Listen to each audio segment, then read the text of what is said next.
మన ముస్లిం స్టైల్లో కద్దుకి స్వీట్ తయారు చేసే విధానం చూద్దాం రండి. ముందుగా టేస్ట్ చేద్దాం. టేస్ట్ మాత్రం నెక్స్ట్ లెవెల్ వచ్చింది. ఇలా ఎలా తయారు చేయాలో చూపిస్తాను రండి. ఫస్ట్ మనం ఒక 50 లీటర్ల పాలు పోసి పెట్టుకోవాలి. ముందుగానే ఆనంకాయలు కట్ చేసుకొని మన కొబ్బరి తురుముకొని ఆ పాలలో వేసుకోవాలి. ముందుగా నానబెట్టుకున్న 2 కిలోల సాబ్దానాలు పాలలో వేసేసుకోవాలి.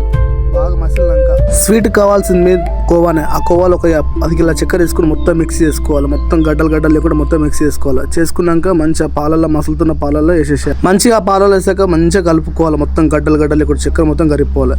మెయిన్ సిగరెట్ ఇదే. కుంకుమ ఒక 4-5 నానబెట్టుకున్న స్వీట్లో వేసుకుంటే నెక్స్ట్ లెవెల్ వస్తుంది స్వీట్ మాత్రం. కాజు బాదం నానబెట్టుకొని మిక్సీ పట్టి పోసుకోవాలి. అందులో మంచిగా కలుపుకోవాలి. చక్కెర చదివిన టేస్ట్ చూసుకోవాలి. ఫైనల్గా దించేసేయాలి. ఉంచుకున్నాక మంచిగా కాజు కిస్మిస్ మంచిగా మన స్టైల్లో మంచిగా కథం పెట్టేసుకున్నాక మంచిగా కాజు కిస్మిస్ బాదం అన్నీ కలిపి ఒక కిలో నెయ్యి పోసుకోవాలి. కిలో నెయ్యి పోసుకొని ఫస్ట్గా కాజు కిస్మిస్ ఇవన్నీ వేసేసేయాలి. మంచిగా దూర కలర్లో వేగినాక స్వీట్లో పోసేస్తే స్వీట్ నెక్స్ట్ లెవెల్ వచ్చేస్తుంది. మంచిగా ఆ చుట్టూరు ఐస్ గడ్డలు వేసి మంచిగా కలుపుకోవాలి. ఎందుకు ఐస్ పెడుతున్నామంటే కూల్నెస్ కోసం. కూల్ స్వీట్ కూడా బాగుంటుంది. Please subscribe.